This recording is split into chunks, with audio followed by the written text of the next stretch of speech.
భారత్ మాతాకి మనము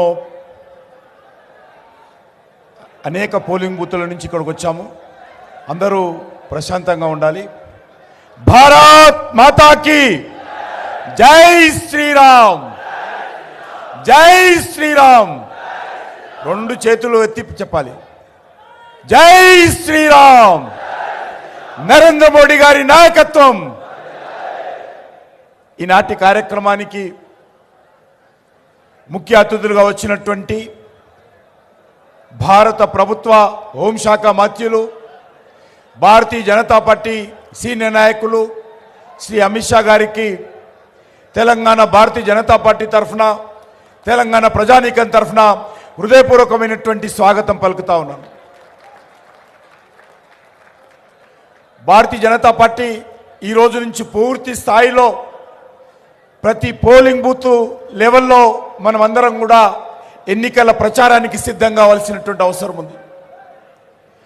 అందుకోసమే ఈరోజు ప్రత్యేకంగా నేను ఈరోజు పోలింగ్ బూత్ అధ్యక్షులనే కలుస్తాను, బహిరంగ సభ వద్దు అని చెప్పి అమిత్ షా గారు మనందరినీ పోలింగ్ బూత్ అధ్యక్షులను నేరుగా ఈ కార్యక్రమం ద్వారా మీ అందరినీ కలిసి రానున్నటువంటి ఎన్నికలకు మనం సిద్ధం కావడం కోసము నేను వస్తానని చెప్పి వారు రావడం జరిగింది. అందుకే ఈరోజు మొత్తం తెలంగాణలోని అన్ని పోలింగ్ బూత్లకు సంబంధించినటువంటి మరి అధ్యక్షులందరినీ కూడా ఇక్కడ ఆహ్వానించడం జరిగింది. ఈరోజు మనకు తెలుసు, వచ్చేటువంటి ఏప్రిల్లో జరుగుతున్నటువంటి ఎన్నికల్లో దేశంలో మరి భారతీయ జనతా పార్టీ నేతృత్వంలో 400 సీట్లతో మళ్ళీ నరేంద్ర మోడీ గారు మూడోసారి ప్రధానమంత్రిగా హ్యాట్రిక్ సాధించి మరి ప్రమాణ స్వీకారం చేయనున్నారు.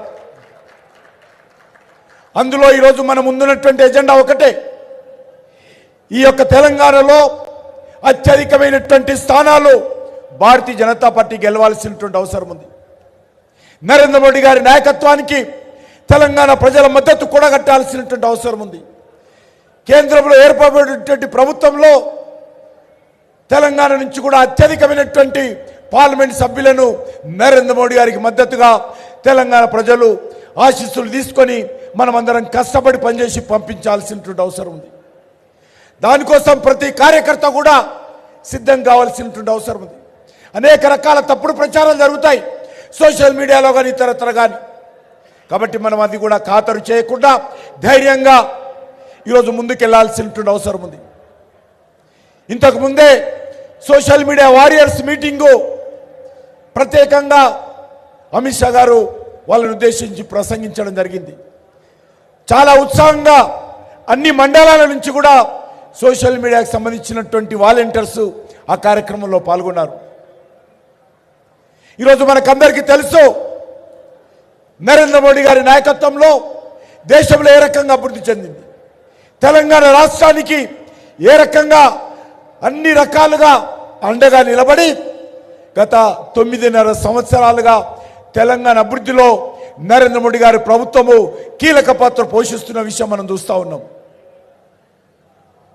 ఈరోజు ఏ రంగాన్ని తీసుకోవాలి, జాతీయ రహదారులు కావచ్చు, ఎడ్యుకేషన్ విషయంలో కావచ్చు, హెల్త్ విషయంలో కావచ్చు, గ్రామ పంచాయతీల అభివృద్ధి కావచ్చు, మున్సిపాలిటీల అభివృద్ధి కావచ్చు, లేక అన్ని రకాలుగా రైల్వేల అభివృద్ధి కావచ్చు. ఈరోజు నరేంద్ర మోడీ గారి ప్రభుత్వము స్వాతంత్రం వచ్చిన తర్వాత నరేంద్ర మోడీ గారు 2014లో ప్రధానమంత్రి అయ్యేంత వరకు ఏ రకంగా అభివృద్ధి జరిగిందో అంతకంటే మించి ఈ 10 సంవత్సరాల్లో కేంద్ర ప్రభుత్వం ద్వారా అన్ని రకాల సహాయ సహకారాలు తెలంగాణ రాష్ట్రానికి ఇవ్వడం జరిగింది. ఈరోజు తెలంగాణ సమాజం ఆలోచన చేయాల్సిన అవసరం ఉంది. తెలంగాణ వచ్చిన తర్వాత కేసీఆర్ కుటుంబము తెలంగాణను దోపిడీ చేసింది, తెలంగాణను దోచుకున్నది, తెలంగాణకు దగా చేసింది. నియంతృత్వ అహంకార పూరితమైనటువంటి పరిపాలనతో బీఆర్ఎస్ పార్టీ కేసీఆర్ కుటుంబము ఏ రకంగా వివరించిందో తెలంగాణ ప్రజలు ఏ రకంగా గత శాసనసభ ఎన్నికల్లో స్పందించారో మనం చూసాం. కానీ మరి ఈరోజు పెనం నుంచి పొయ్యిలో పడ్డట్టు కాంగ్రెస్ పార్టీ అధికారంలోకి వచ్చింది. ఈరోజు కాంగ్రెస్ పార్టీ తన పాత అలవాటు మార్చుకోలేదు. ఈ ప్రభుత్వం వచ్చి 100 రోజులైంది. 100 రోజుల్లోనే ఈరోజు తెలంగాణలో ఉన్నటువంటి బిల్డర్స్ దగ్గర, రియల్ ఎస్టేట్ వ్యాపారస్తుల దగ్గర, వివిధ పరిశ్రమల దగ్గర, కాంట్రాక్టర్ల దగ్గర పెద్ద ఎత్తున రాహుల్ గాంధీ ట్యాక్సీ పేరుతో ఏ రకంగా ఈరోజు కాంగ్రెస్ పార్టీ పార్లమెంట్ ఎన్నికల కోసం తెలంగాణలో రాహుల్ గాంధీ అనుచరులు, రాహుల్ గాంధీ మూట ఏ రకంగా వసూలు చేస్తూ ఉన్నారో మనం చూస్తూ ఉన్నాం. నేను చెప్పే ఉద్దేశం ఒకటే, టీఆర్ఎస్ పార్టీకి కాంగ్రెస్ పార్టీకి తేడా లేదు. 2 కుటుంబ పార్టీలే, 2 దోపిడీ పార్టీలే, 2 అవినీతి పార్టీలే, 2 అహంకారపూరితమైనటువంటి పార్టీలే, 2 కుటుంబాల కోసం పనిచేసేటువంటి పార్టీలే.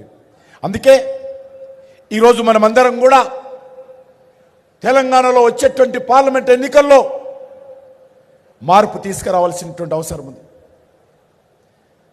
గత పార్లమెంట్ ఎన్నికల్లో భారతీయ జనతా పార్టీ స్వతంత్రంగా 4 పార్లమెంట్ స్థానాలు మనం సంపాదించుకున్నాం. ఈసారి ఎన్నికల్లో 17కు 17 సీట్లు మనం ఛాలెంజ్ చేసుకొని ఎన్నికలు దిగాల్సినటువంటి అవసరం ఉంది.